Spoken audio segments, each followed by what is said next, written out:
Assalamualaikum warahmatullahi wabarakatuh. Waalaikumsalam warahmatullahi wabarakatuh. Alhamdulillah, syukur teman-temanku, sahabatku, semua umat Islam se-Indonesia. Sebentar lagi kita akan mengakhiri bulan suci Ramadan. Biasanya orang disibukkan dengan membayar zakat fitrah. Nah, kebetulan sore ini kita bertemu dengan Bapak Haji Bustami. Beliau ini pakarnya zakat di Provinsi Kepulauan Riau, bahkan mungkin se-Indonesia lagi. Kita sapa dulu beliau. Assalamualaikum. Waalaikumsalam warahmatullahi Apa wabarakatuh. asa kan? Masih alhamdulillah. Oke. Kalau tidak salah Bapak sebelum jadi ketua BAS provinsi pernah ketua BAS Batam ya? Saya Basdah di Batam selama 6 tahun. 6 tahun. Kemudian pindah Basdah pertama di Kepri. Oh, Basda dulu ya? Basda dulu 3 tahun di bawah Gubernur Pak Ismet. Begitu naik tahun 2011 diganti menjadi Basnas, Undang-Undang 23 tahun 2011. Nah, mulailah saya di situ bertugas di Basnas. 10 tahun. Sampai tahun 2021. Iya, berarti kan lama tuh. Iya, Basda 6 tuh. 2 periode. 6 ditambah 3 tambah 10. Luar biasa. Zakat tuh kalau menurut bahasa Indonesianya bersih itu Pak ya. Itu bagaimana maksudnya itu? Makna zakat Pak. Zakat itu ya memang kalau zakat kata kalimat zakatnya saja kan ada firman Allah. Qad aflaha man zakkaha wa qad khaba man dassaha. Bahagialah, beruntunglah orang yang mensucikan dirinya dan rugilah orang yang mengotori jiwanya. Berarti orang yang tidak membayar zakat sama dengan mengotori dirinya. Karena ada haknya orang lain yang masih ada di dalam kumpulan harta dia. Berarti orang tak bayar zakat mungkin ya berarti belum bersih lah ya. Belum bersih. Kewajiban bagi umat Islam ada yang namanya zakat fitrah. Nah, ini masih kontroversi nih. Ada yang mengatakan fikih yang selama ini kita paham kan ngukurnya kan 2,5 liter. Tapi sekarang oleh Kementerian Agama dipermudah 2,5 kilo. Sebenarnya yang paling benar ini ukuran zakat fitrah itu berapa Pak? Yang kita mau benahi dulu adalah kalimat zakat fitrah apa fitri. Apa bedanya itu? Nah, itu. Iya, ya. Kalau fitri itulah yang kita keluarkan dalam bentuk beras utul balad. Artinya makanan pokok kita. Kalau zakat fitri? Fitri namanya. Oke. Kenapa fitri? Dari kata futur, makan. Oh, makan. Iya, jadi kita akan menghabisi bulan Ramadan, akan memasuki bulan Syawal, bulan untuk makan. Bulan untuk makan. Maka itu sebabnya kita disuruh cepat orang-orang yang muslim yang berpuasa di bulan Ramadan keluarkan zakat fitrinya untuk sama-sama makan teman-teman kita yang tidak punya harta. Oh. Nah, itu tujuannya. Kalau fitrah itu bukan larinya ke makanan, tapi adalah agama. Agama. Iya, fitratallahi allati fataran nas 'alaiha.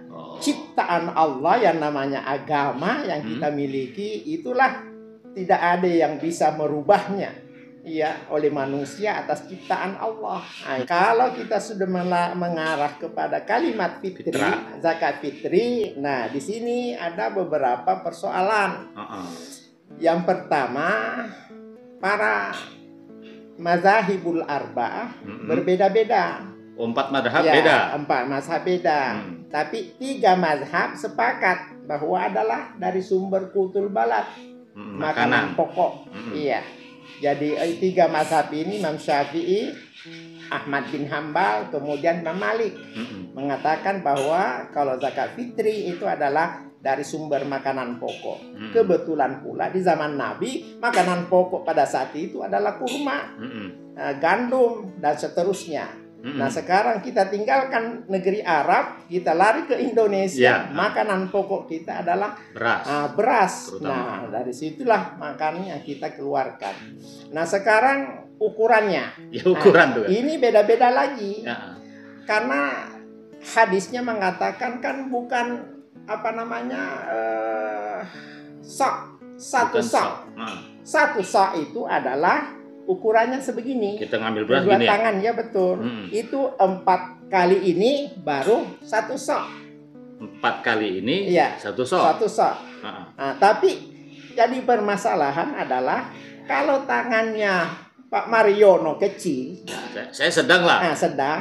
Ada lagi orang besar tangannya lebih besar, kan lebih banyak juga isinya di dalam tuh. Nah, supaya tidak ada kontroversi antara satu dengan yang lainnya, dari satu daerah ke daerah yang lainnya, dialihkan ke timbangan. Berarti zaman dulu belum timbangan? Belum ada timbangan. Dulu adalah liter dulu kan, liter itu. Nah, sekarang ketimbangan Imam Syafi'i, mazhab Syafi'i merumuskan bahwa yang namanya satu sak itu adalah ukurannya 2,4 kilo. 2,4 kilo. Jadi tapi masyarakat kan susah cari 2,4. Nah, dibulatkan aja lah 2,5. Karena lebih nggak apa-apa kan? Nggak lebih dari apa? Daripada kurang. 2,5. 2,5. Begini Pak Ji, supaya jelas. Kan masih ada yang berpendapat tak boleh pakai uang. Nah, itu bagaimana itu? Memang kita akui. Iya. Karena 3 mazhab ini mengatakan bahwa harus makanan pokok, berarti ya memang tak boleh dengan lainnya. Tidak boleh dikurskan ke uang. Iya. Tapi ada imam satu pula yang mengatakan tidak ada masalah. Imam Abu Hanifah kan mengatakan bahwa boleh kita sesuai dengan kebutuhan orang yang kita mau beri. Contoh, fakir miskin, taruhlah umpamanya daerah kita ini ya. Ada kita temukan fakir miskin ada 10 kakak. Kalau si masalah beras, udah 2 karung di rumahnya. Yang jadi masalah besok dia mau hari raya, anaknya belum punya baju, belum punya daging, belum punya apa. Nah, sedangkan beras yang di rumah kalau dijual sekarang untung-untung kalau mau beli. Kalau toh ada yang mau beli mungkin harga yang sangat murah jatuh. Jadi kasihan juga dia. Beliau mazhab ini mengatakan boleh saja sesuai dengan kebutuhan yang mau diberi zakat itu. Artinya yang mau pakai uang silahkan. Ya, silahkan. Betul. Yang pakai beras silahkan. Silahkan. Banyak juga yang bertanya kepada saya, bayar zakat fitrah itu katanya di ujung Ramadan itu lebih baik. Apa memang seperti itu? Iya betul. Jadi 3 mazhab ini mengatakan bayar zakat fitrah itu ada waktu jaiz. Ya, artinya sunnah. Ada waktu wajibnya. Wajib. Iya. Waktu wajibnya itu minimal 2 hari sebelum hari raya. 2 hari sebelum hari raya. Betul. Yang paling wajib mutlaknya itu adalah pada malam takbiran. Karena batasnya sebelum sholat. Iya betul. Cuma permasalahannya ini kan di zaman Nabi seperti itu. Di zaman Nabi ada riwayat mengatakan Nabi pernah menyuruh sahabatnya berzakat. Dari kanan semua antri mengeluarkan zakatnya. Dari sebelah kiri sudah antri juga untuk mendapatkan dari Nabi. Coba. Tapi amil kita sekarang bagaimana? Pengelolaannya, pendistribusiannya kesulitan. Iya. Tapi kalau saran Bapak, kalau 10 hari sebelum Lebaran, normal apa tak? Normal. Ya. Makanya biasanya teman kita itu saya lihat para amil begitu nuzulul Quran malam ke-17, besok sudah mulai diumumkan. Oh, berarti enaknya masih ada waktu. Ya. Cuma perlu ada semacam pemahaman juga para amil-amil kita. Jangan diumumkan dulu, disuruh orang berzakat sementara dia belum menemukan siapa yang menerima. Oh, iya. Nah, coba Al-Quran bicara gini, surat Taubah. Surat Taubah mengatakan innamas shadaqatu lil fuqara wal masakin. Berbicara tentang 8 asnaf yang menerima zakat. Itu ayatnya surah At-Taubah ayat 60. Duluan datang itu. Baru perintah untuk memungut zakat orang surah At-Taubah ayat 103. Oh. Nah, itu. Berarti lebih bagus gini maksudnya. Berarti amil ini seharusnya sebelum proses penerimaan zakat, data mustahik ya, itu didata dulu. Nah, seharusnya. Itulah tujuannya amil. Ini kan banyak terima dulu. Amil bekerja, mengumpulkan zakat, memelihara zakat yang dikumpulkan, kemudian membagikan. Nah, yang menjadi masalah dia nanti mengumpulkan zakatnya orang. Sementara kalau ditanya, seandainya saya Musaki ini tanya, oke Pak, ini zakat saya, zakat fitrah, zakat mal saya. Pak Amin, setelah dia ijab kabulkan sama saya, sudah doakan, lalu saya tanya, siapa yang menerima? Nantilah Pak, kami cari orang yang menerima. Ini bukan amil ini.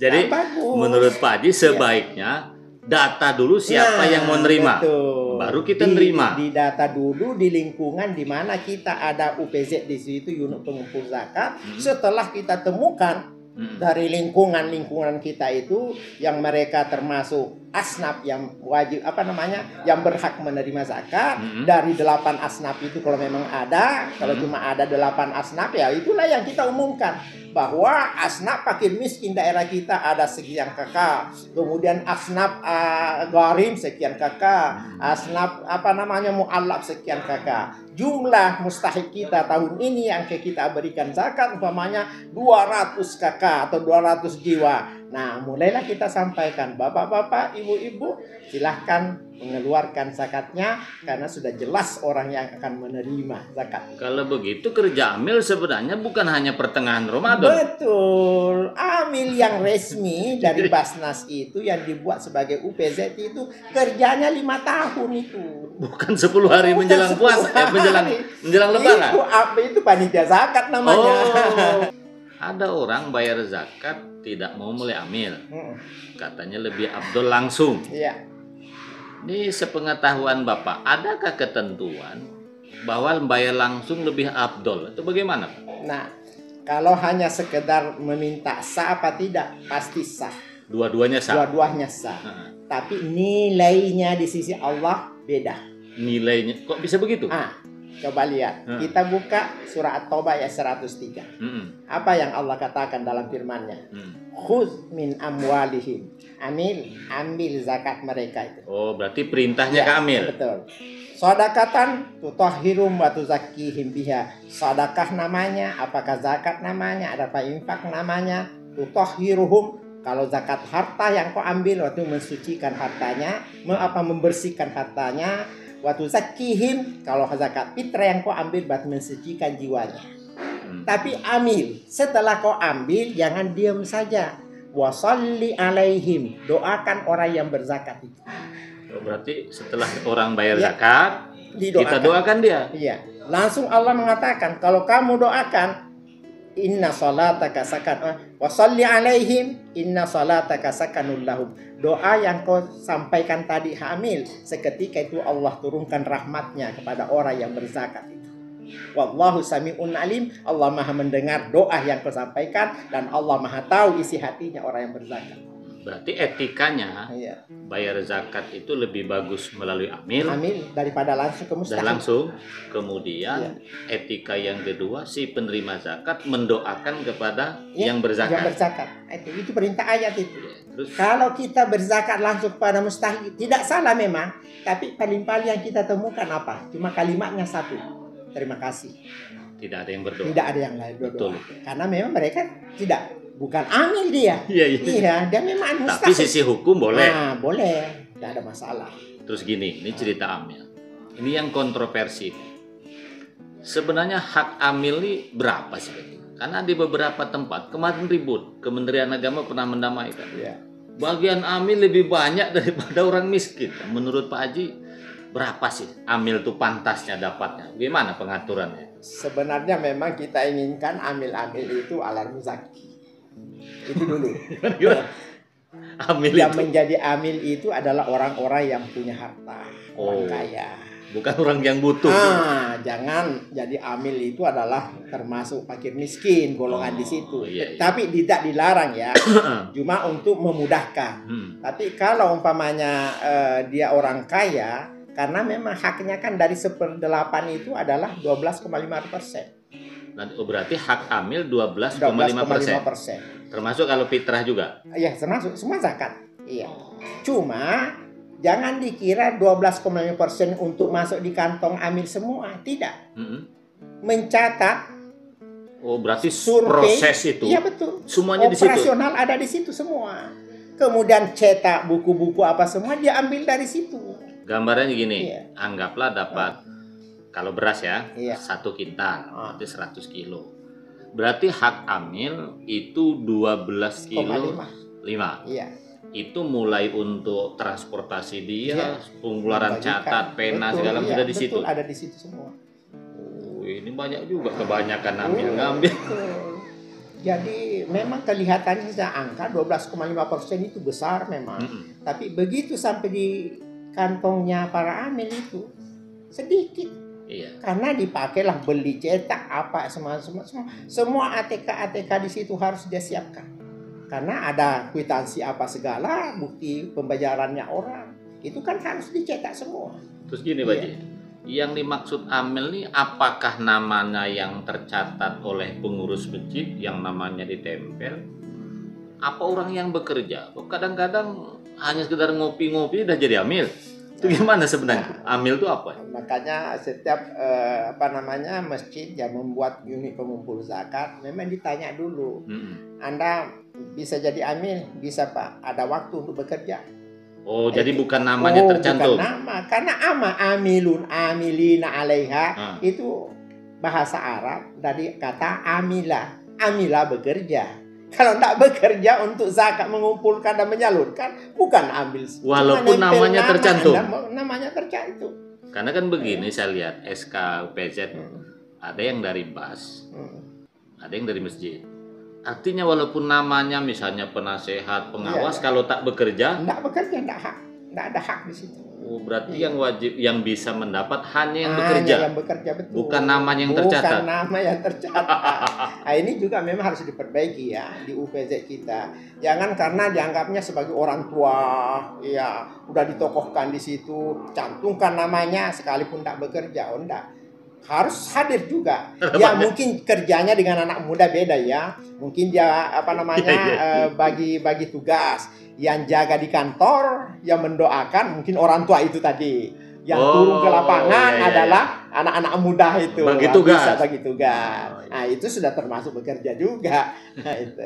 Terus ada lagi masalah zakat itu yang kontroversinya. Mariono, kalau saya bayar zakat di kampung dengan orang tua saya atau keluarga saya, apakah bisa Pak? Nah, jadi kalau menurut Bapak bayar zakat fitrah di kampung dan kepada keluarga boleh nggak tuh Pak secara hukum? Gini, kita harus kembali ke hadis Rasulullah. Waktu Rasulullah menugaskan seorang sahabatnya yang namanya Muaz bin Jabal menjadi gubernur di Yaman. Sebelum dia berangkat, Nabi memberikan briefing dulu ya, briefing dulu dari situ. Muaz di sini dulu. Saya wasiatkan kepadamu. Pertama, sampaikan orang Yaman bahwa yang namanya wajib disembah cuma Allah. Iya. Tuh, setelah mereka sudah tahu semua, sampaikan juga bahwa sekarang di Madinah sudah ada rasul terakhir namanya Muhammad bin Abdullah. Iya. Yang ketiga, kalau kamu nanti sudah sampaikan, sudah paham, ajarkan mereka sholat. Sholat 5 waktu. Setelah mereka sudah bisa sholat semua, maka kamu turun door to door, lihat mereka. Orang kayanya ambil hartanya, zakatnya, kemudian langsung bagikan kepada fakir miskinnya di tempat itu juga. Bahasanya Nabi mengatakan gini, hai Muaz bin Jabal, tu'khadzu min aghniyaihim faturabdu ila fuqaraihim. Pungut zakatnya pada orang-orang kayanya, langsung bagikan kepada fakir miskinnya. Nah, makna hadis ini kalau kita tafsirkan sekarang adalah di mana kita cari nafkah, di situ kita berzakat. Kalau nyari nafkahnya di Batam, nah di Batam bayar Batam. Di Batam bayar di kampung halaman, biar orang kampung halaman bertanggung jawab. Tapi ada solusi. Nah, solusinya gimana? Saya kemarin itu berikan tausiah di Masjid Al Khair. Di sana saya ditanya Bapak, Pak Ustadz, kalau seperti itu caranya berzakat, jadi kasihan keluarga saya yang di kampung yang setiap tahunnya aku berikan zakat saya. Apakah nanti tidak kecewa mereka saat pulang nanti ini, tahun ini? Lalu saya mengatakan, aduh maaf nih, tidak ada lagi amplop-amplop nih, karena saya sudah keluarkan semua di sana. Pastilah hati mereka. Nah, berarti sudah seperti itu prinsipnya dia, berarti dia agak rengganlah dengan saya. Padahal ini masih ada hubungan keluarga dengan saya. Di situ ada paman saya, di situ ada kakek saya barangkali, di situ ada sepupu dan sebagainya. Nah, apa solusinya Pak Ustadz? Saya bilang solusinya agama kita mencarikan solusi. Oke, nah sekarang Bapak mau pulang besok, hari ini atau nanti malam, kumpulkan zakatnya semua, langsung datang kepada Amil di masjid ini, sampaikan, "Hai Pak Amil, ini zakat saya, ini zakat fitrah saya, ini zakat mal saya, 2,5 juta zakat mal. Tolong diterimakan." Diterimakanlah dia, lalu dia mengatakan, "Pak Imam, Pak Amil, terima kasih. Sekarang saya ada catatan nih. Saya mau minta zakat saya sebahagian, ya." Kan boleh diambil minimal maksimal 70% dari jumlah zakat kita. 70% diambil lagi. Saya akan bagikan langsung kepada orang-orang ini. Nah, begitu dia Pak Amil yang baik, pasti dia mengatakan, "Waduh, terima kasih Bapak. Berarti tanggung jawab saya sudah." Yang penting yang di kampung tetap masuk 8 asnaf. Betul. Nah, begitu dia ambil semua, diamplopin oleh Amil. Ini Pak Amil yang cerdas, pasti dia mengatakan, "Bapak minta tolong dibagikan langsung ini kepada Bapak yang anggap berhak menerima zakat. Ini nama-namanya. Berarti saya sudah lepaslah tugas saya satu karena Bapak sendiri yang membagikannya. Nah, cuma diamanahkan, tolong dibagikan kepada orang yang betul-betul Bapak anggap berhak menerima zakat." Jadi solusinya bayarkan di tempat kita mencari kehidupan. Betul. Tapi 70% kita ambil lagi diberikan kepada keluarga di kampung. Itu bukan hanya berlaku zakat fitrah ya, termasuk zakat mal. Zakat mal. Semua zakat. Ya, zakat mal. Tapi rata-rata orang hanya zakat malnya saja, karena kalau beras mau dibawa ke sana kan terlalu berat pula. Masak nggak itu? Nah, sebenarnya sesuai syariah kan sudah diijab kabulkan melalui Amil. Oh, ya kan? Iya. Tidak ada masalah lagi. Nah, sekarang setelah itu malah tetap hubungan kekeluargaannya dia terjalin dengan baik seperti masa-masa lalu. Jadi keuntungannya dua sekaligus. Hubungan kekeluargaan tetap jalan dengan baik. Kemudian sesuai syariah melaksanakan rukun Islam yang ketiga juga sesuai dengan aturan yang benar. Oh, berarti kekeluargaan jalan. Iya. Ketentuan syariat bayar zakat juga sesuai. Terus ini Pak Haji, apa benar Pak? Zakat fitrah dikhususkan bagi orang miskin, fakir miskin. Tak boleh misalnya beli karpet, bangun toilet masjid. Mana yang betul? Kalau kita lihat pesan Nabi ya memang seperti itu. Apa kata Rasulullah dalam hadis khusus zakat fitrah? Zakatul fitri tuhratan lis-shaim. Zakat fitrah itu dikeluarkan untuk membersihkan orang-orang yang berpuasa minal lahwi wal lagwi, dari ucapan-ucapan kotor dan perbuatan-perbuatan yang tidak ada gunanya. Iya, artinya yang mengandung adalah maksiat lah. Itu membersihkan semua itu. Tapi setelah itu tu'matan lil masakin. Tujuannya zakat itu untuk beri makan fakir miskin. Maka itu sebabnya surat Taubah ayat 60, pembagian itu dimulai innamas shadaqatu lil fuqara wal masakin. Iya. Berarti fokus zakat fitrah itu fakir miskin. Fakir miskin. Karena begini Pak, ini cerita di Kepulauan Riau.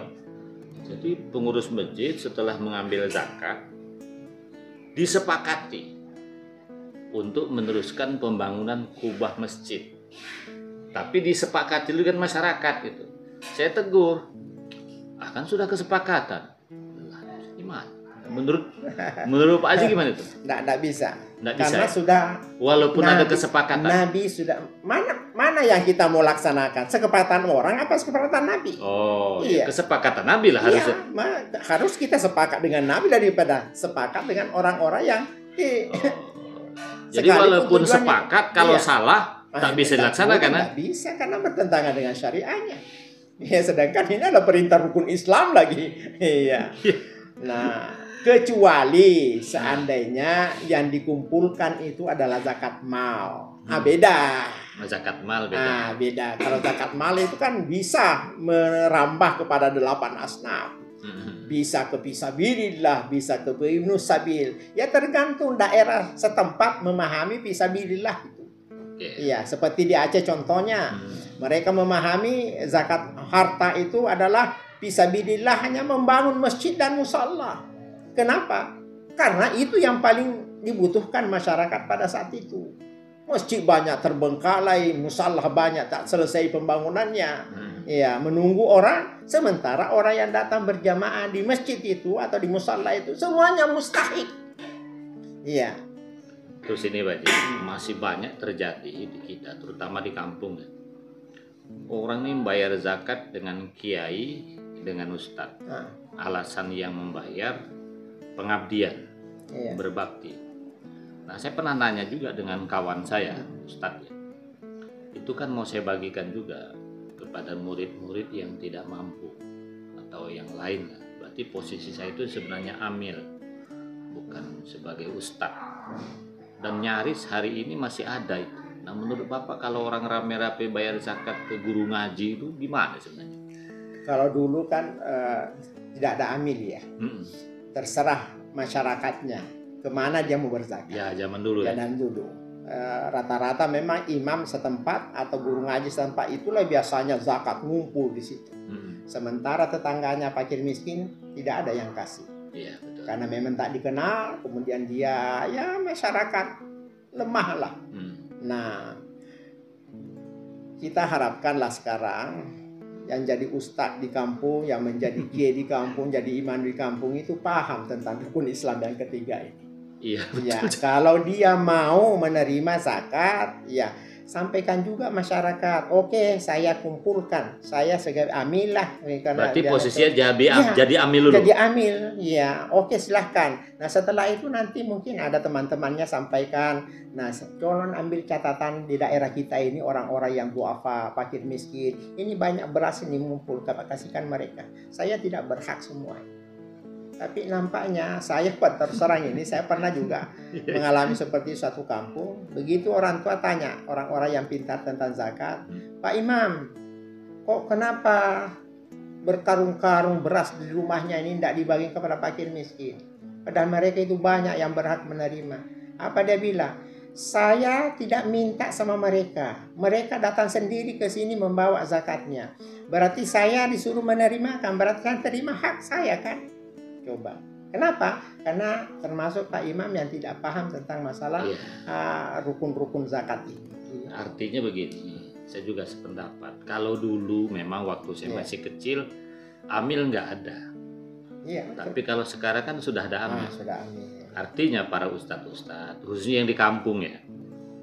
Jadi kalau dia merasa menjadi amil, itu kan harus ada semacam SK apa kesepakatan masyarakat, artinya nggak bisa diangkat dirinya amil. Gimana Pak?